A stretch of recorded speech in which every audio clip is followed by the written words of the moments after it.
Niggas, it's time to listen up. Take off your rented leather, put down your white cups, hop out your Lambos, take off them fake chains. We on TV like we ain't got no brains. See, modern day hip hop is coons and thick dots. That club record tempo got us moving like robots.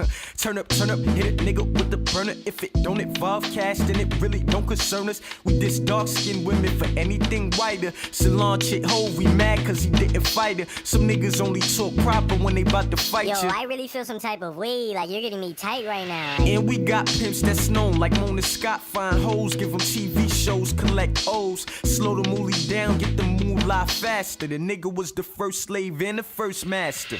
Damn, I feel bad for my nigga. Try to change, get no help from half of my nigga. Sometimes I gotta sit back and laugh at my nigga. Like ha ha ha ha ha ha ha ha. Damn, I feel bad for my nigga. Some niggas exploit to get cash from my nigga. Sometimes I gotta sit back and laugh at my nigga. Like ha ha ha ha ha ha ha. Stro told you we were the first slave and the first master. We were only the slave cause our melanin that we have can protect from the wrath of the sun. No pun, but we don't need the shade or UV sprays just to protect from the rays that the beam will feed us. Since a feed us, it's been keen to us. So that's reason for keeping us out late when it's blazing. While they in the shade and the waiting they payment. Soon to be waiting and traded. It's crazy cause now we've been trained into trading ourselves and self for cell phones and wealth. No health in pocket. But I got the new iPhone 6. Dude, it's sick, it takes way greater flicks. But your grammar is shit. Damn, man, stop hating, bitch. Bishop the bitch, son, always complaining. Nah, I'm just trying to save all of our slaves again. Damn, I feel bad for my nigga. Try to change, get no help from half of my nigga. Sometimes I gotta sit back and laugh at my nigga. Like ha ha ha ha ha ha ha. Damn, I feel bad for my nigga. Some niggas exploit to get cash from my nigga. Sometimes I gotta sit back and laugh at my nigga. Like ha ha ha ha ha ha ha. All right, that was Stro, King, off the Computer Era album. Good evening, ladies and gentlemen, and welcome to the Double Take Radio podcast. I am your immaculate host, broadcasting from the West Coast, Mentor B, accompanied by my talented audio engineer / co-host. Let them know who you are, young sir. Hey, lovely people listening. This is Kamikaze G, as in kamikaze to your body with an impact of spiked coffee. Sounds like you're making an allusion to the late great Machiavelli there, man. Well, I saw the movie over the weekend, though. Oh, yeah. I remember you texted me about that. I haven't seen it yet. How was it? I mean, it wasn't too bad, you know. Surprisingly, I mean, I saw a lot of reviews for it being negative, including like Jada Pinkett Smith, you know, saying it was, it wasn't too good. So I was like, oh, okay, well, can't be much to watch it. So yeah, I went in there and watched it. It did have this Lifetime vibes, you know, because they had like a fucking Puerto Rican as young Pac. I was like, what the hell? What's going on, man? But yeah, I mean, the story, it was pretty good, you know. Kind of at the end, I got a little emotional. I mean, like I said to you, no homo, but you know, right. I mean, we know what happened at the end, but you know, it was a decent movie. But yeah, the cinematography definitely needed to be better. Do you well, first they said that the Biggie movie really wasn't all that great as well, which we've all seen as of now. As far as the two being compared, you know, which one do you think was worse, the Pac movie or the Biggie movie? I would probably say the Pac movie. Yeah, I mean, and that's oddly enough, they did have Biggie in that movie too, you know. Right. I believe they used the same Biggie, the same dude. The Notorious, right? Yeah, same dude. Dude. He lost weight though.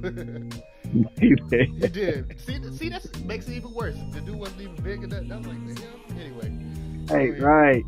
Well, you know what? When it came to this movie, which was produced by an individual by the name of L.T. Hutton and directed by Benny Boone, originally L.T. Hutton had John Singleton as the director, and supposedly John Singleton wanted to include a rape scene in this movie, This is what he told See the God, Charlemagne.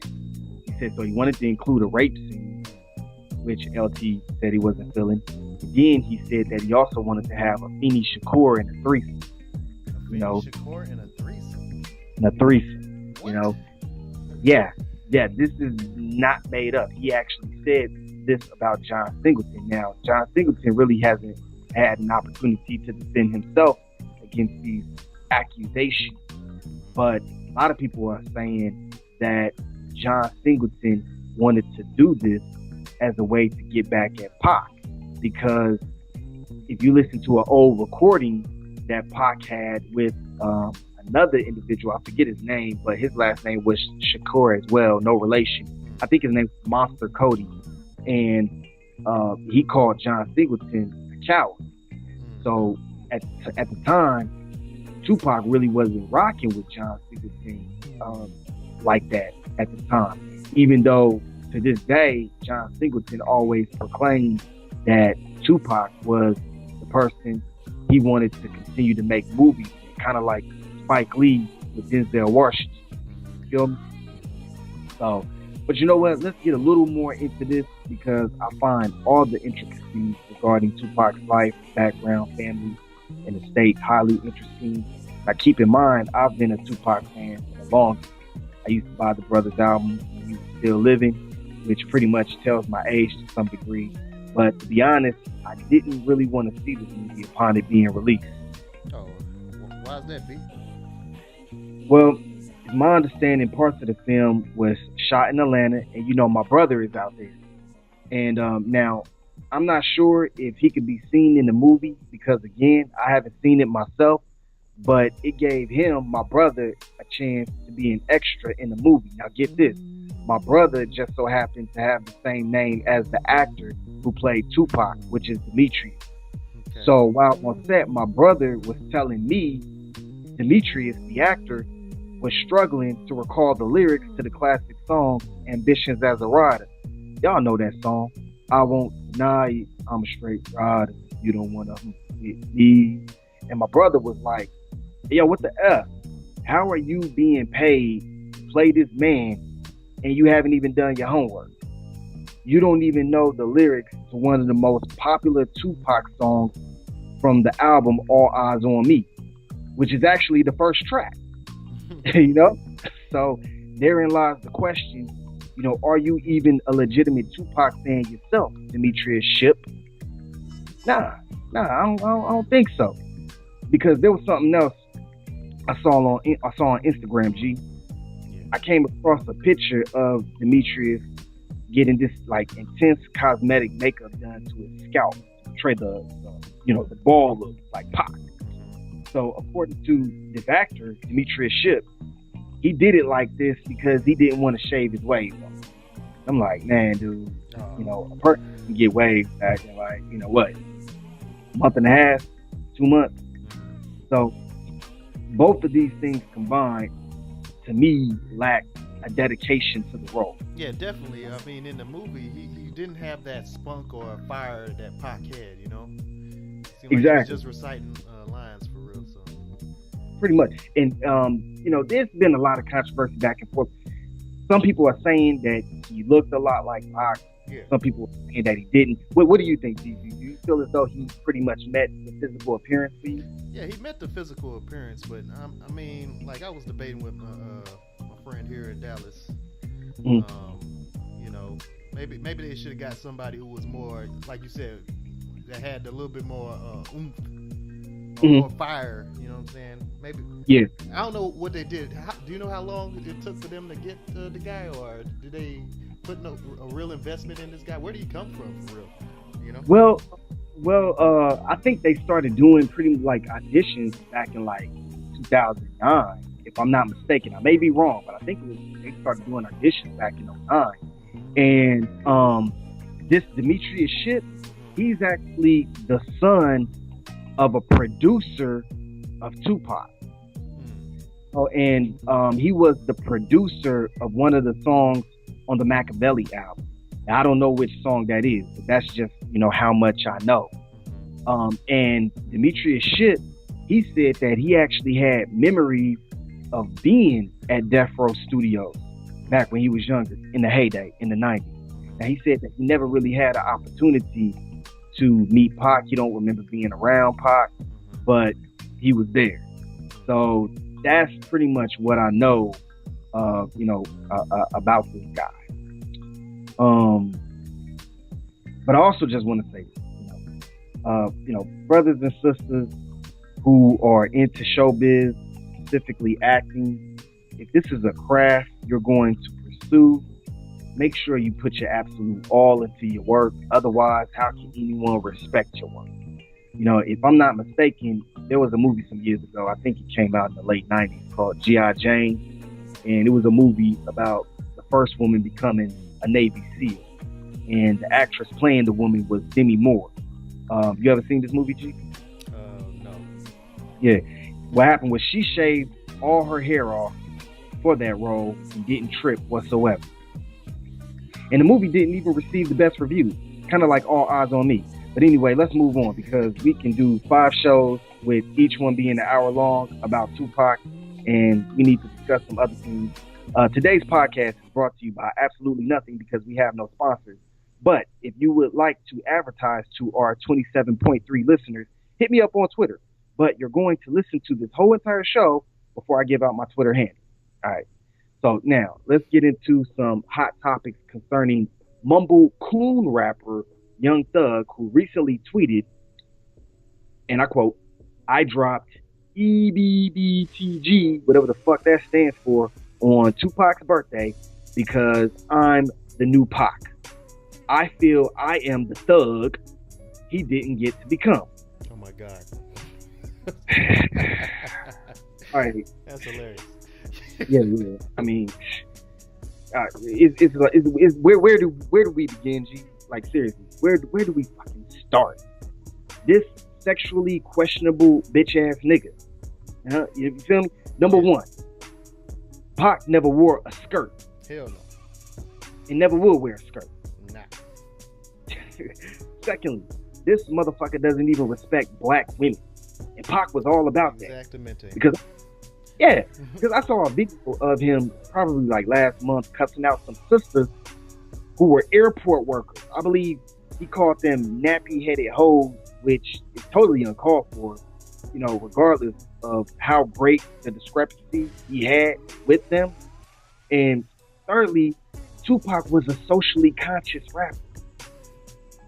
You feel me? So, and I think don't we have some audio of this coon from like 2-3 years ago when he was interviewed about some social issues affecting the African American community, particularly the violation of African Americans' constitutional rights and the Mike Brown tragedy.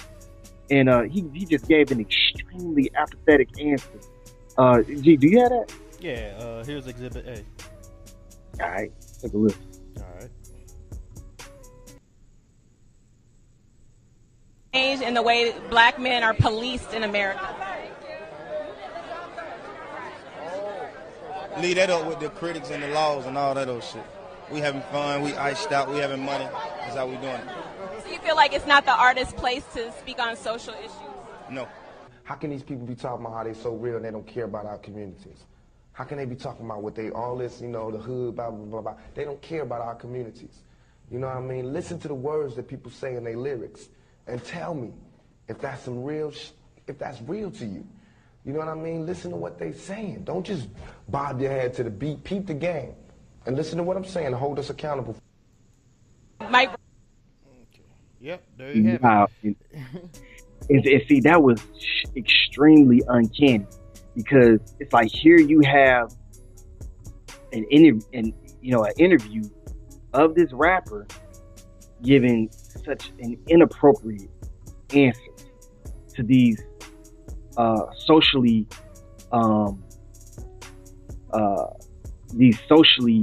needed questions, and then you have a follow-up video, because we don't know who's this is something that was on the internet. We don't know who is the creator of these videos in which he attached them together.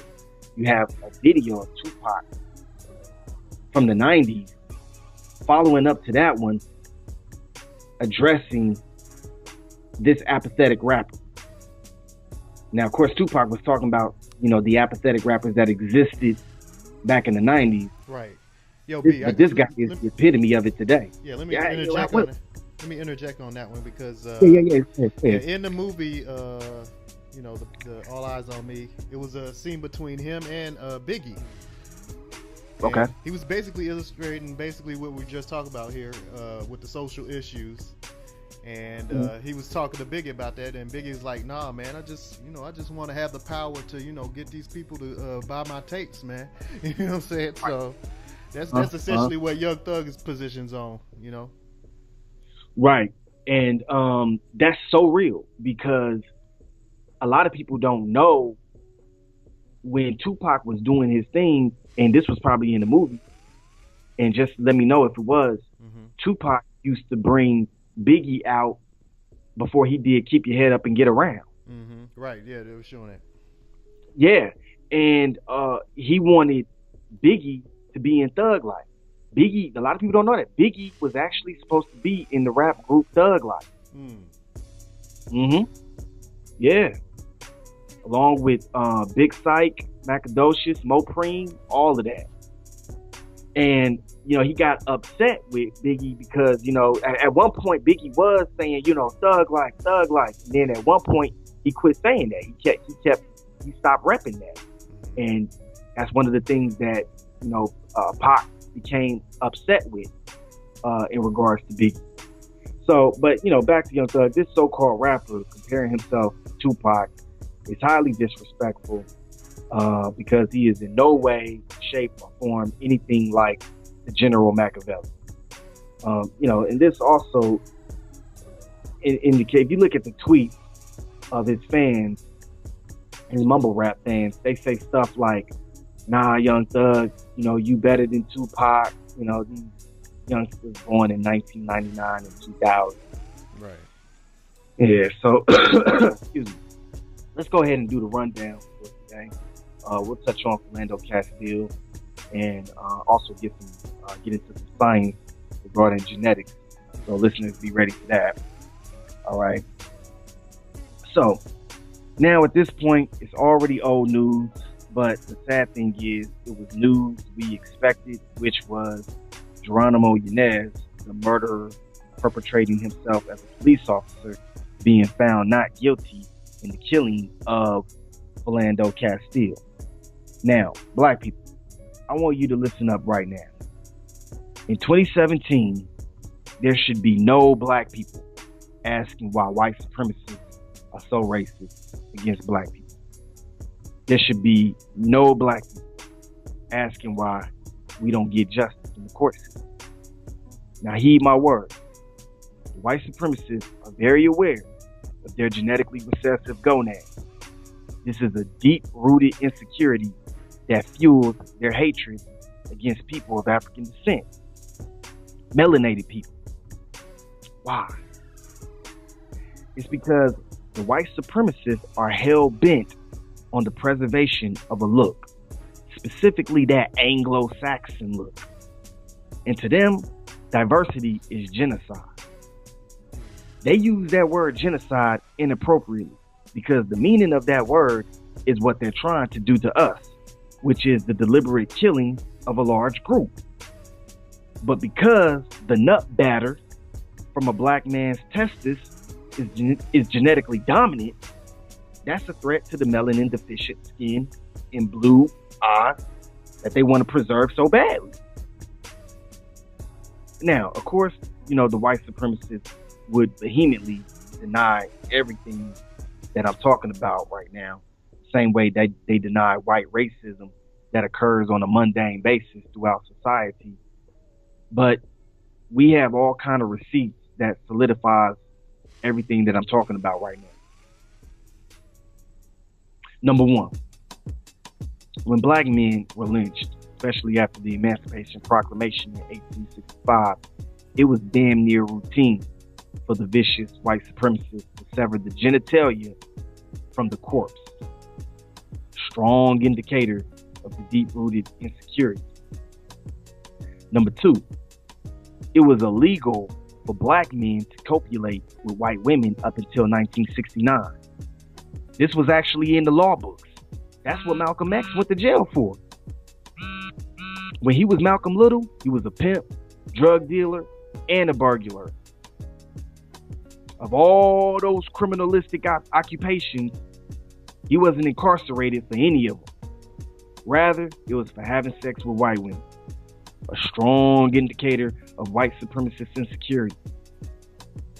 And even though it's not in the law books anymore, white supremacists still find ways to crucify black men, with this.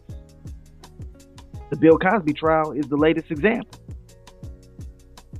But I don't want to get too sidetracked when it comes to that. I mean, do you have any thoughts in regards to that, G? Oh, in regards to the Cosby trial. Oh, the Cosby trial?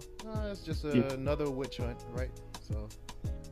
Well, yeah, and it was a mistrial. I mean, he should have just been found not guilty because that woman Constance, she couldn't get her lies straight. They caught her in so many lies. Somehow they just pulled all these random ass old women out, right? With all these ancient rapes, like Dave Chappelle would say. Right. I'm like, damn, man, this is some bullshit, man. For real, it's just a goddamn circus. That's all it is, man. Just to try to hem them up on some bullshit. So. Well, it's a money grab. They trying to go after that money. Exactly.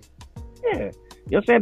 The brother's worth like what, $400 million? Yeah. Shit. To be honest with you, I think it's probably because he was trying to get to purchase was it NBC back in the day? I believe it was CBS. CBS or NBC, one of them. But yeah, I think they were saying he was overstepping his bounds. So all these random ass women just pop up saying they got a story to tell. So. Right, and I'm gonna digress a little bit. See, back in the day, we didn't have this number of black people with all this wealth back in the day like we do now. We got all kind of celebrities, black people with, 200 and 300 and 400 million, million dollars. And what the white supremacists don't want is they don't want that fortune to be passed down. They don't want that wealth to be passed down. So they're going to try and do everything in their power to try and go after these guys. And that's why that coon, Jason Whitlock, sounds absolutely crazy saying that racism only affects poor people. As a matter of fact, the more successful you are, the more of a target you are. I'm saying, because when they look at you and they say to themselves, this is a land of white supremacy. Right. This wasn't supposed to happen. This wasn't supposed to happen at all.